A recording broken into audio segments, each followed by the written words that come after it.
ಧರ್ಮಸ್ಥಳ ಗ್ರಾಮದಲ್ಲಿ ನೂರಾರು ಶವಗಳನ್ನು ಹೂತಿಟ್ಟ ಪ್ರಕರಣಕ್ಕೆ ಸಂಬಂಧಪಟ್ಟಂತೆ ಎಸ್ಐಟಿ ಅಧಿಕಾರಿಗಳು ಇಂಚಿಂಚು ಮಾಹಿತಿಯನ್ನ ಕಲೆ ಹಾಕ್ತಾ ಇದ್ದಾರೆ. ಈಗ ಇದೇ ಪ್ರಕರಣಕ್ಕೆ ಸಂಬಂಧಪಟ್ಟಂತೆ ಬುರುಡೆ ಷಡ್ಯಂತ್ರದ ಆರೋಪಿ ಚಿನ್ನಯ್ಯಗೆ ಜಾಮೀನು ಸಿಕ್ಕಿದ್ದು 12 ಷರತ್ತುಗಳನ್ನು ವಿಧಿಸಿ ಜಾಮೀನು ಮಂಜೂರು ಮಾಡಲಾಗಿದೆ. ದಕ್ಷಿಣ ಕನ್ನಡ ಜಿಲ್ಲಾ ಸತ್ರ ಕೋರ್ಟ್ನಿಂದ ಬೇಲ್ ನೀಡಲಾಗಿದ್ದು 1 ಲಕ್ಷದ ಬಾಂಡ್ 12 ಷರತ್ತುಗಳನ್ನು ವಿಧಿಸಿದ ಕೋರ್ಟ್. ಒಟ್ಟಾರೆಯಾಗಿ ಈ ಪ್ರಕರಣ ರಾಜ್ಯದಲ್ಲಿ ಸಾಕಷ್ಟು ತಲ್ಲಣವನ್ನ ಮೂಡಿಸಿತ್ತು. ಚಿನ್ನಯ್ಯನ ಹೇಳಿಕೆಗಳನ್ನು ಕೂಡ ಈಗಾಗಲೇ ಅಧಿಕಾರಿಗಳು ದಾಖಲಿಸಿಕೊಂಡಿದ್ದಾರೆ. ಡೀಟೇಲ್ಸ್ ಕೊಡ್ತಾರೆ ನಮ್ಮ ಪ್ರತಿನಿಧಿ ಸುಖಪಾಲ್. ಸುಖಪಾಲ್, ಈಗಾಗಲೇ ಧರ್ಮಸ್ಥಳ ಗ್ರಾಮದಲ್ಲಿ ನೂರಾರು ಶವಗಳನ್ನು ಹೂತಿಟ್ಟ ಪ್ರಕರಣಕ್ಕೆ ಸಂಬಂಧಪಟ್ಟಂತೆ ಎಸ್ಐಟಿ ಅಧಿಕಾರಿಗಳು, ಎಸ್ಐಟಿ ಪೊಲೀಸರು ಇಂಚಿಂಚು ಮಾಹಿತಿಯನ್ನ ಕಲೆ ಹಾಕ್ತಾ ಇದ್ದಾರೆ. ಈಗ ಚಿನ್ನಯ್ಯಗೆ ಜಾಮೀನು ಮಂಜೂರಾಗಿದೆ. ಯಾವೆಲ್ಲ ಷರತ್ತುಗಳನ್ನು ಹಾಕಲಾಗಿದೆ?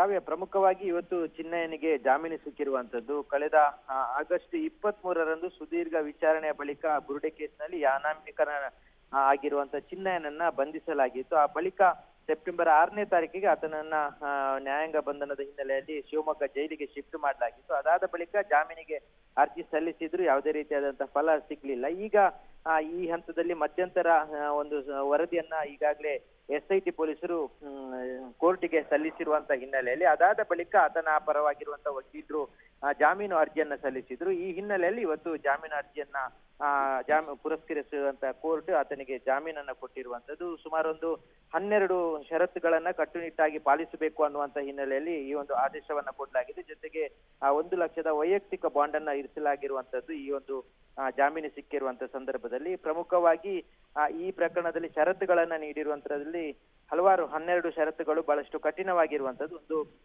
ಮುಂದೆ ಇದೇ ರೀತಿಯಾದಂತಹ ಅಪರಾಧಕ್ಕೆ ಆತ ಕೈ ಹಾಕಬಾರ್ದು, ಎಲ್ಲಿಗೂ ಹೋಗುವಾಗಿಲ್ಲ, ಜೊತೆಗೆ ಸಾಕ್ಷಿದಾರರಿಗೆ ಬೆದರಿಕೆ ಹಾಕುವಂತದ್ದಾಗ್ಲಿ, ಲಂಚ ಕೊಡುವಂತದ್ದಾಗ್ಲಿ, ಈ ರೀತಿಯಾದಂತಹ ಸುಮಾರು ಒಂದು 12 ಷರತ್ತುಗಳನ್ನ ವಿಧಿಸಲಾಗಿದೆ. ಹೀಗಾಗಿ ನಾಳೆ ಈ ಒಂದು ಆತ ಜೈಲಿನಿಂದ ಹೊರಗೆ ಬರುವಂತದ್ದು ನಾಳೆ ಅಥವಾ ನಾಡಿದ್ದು ಸಾಧ್ಯತೆ ಇರುವಂತದ್ದು. ಕಾವ್ಯ, ಥ್ಯಾಂಕ್ ಯು ಸುಖಪಾಲ್ ಡೀಟೇಲ್ಸ್ಗಾಗಿ.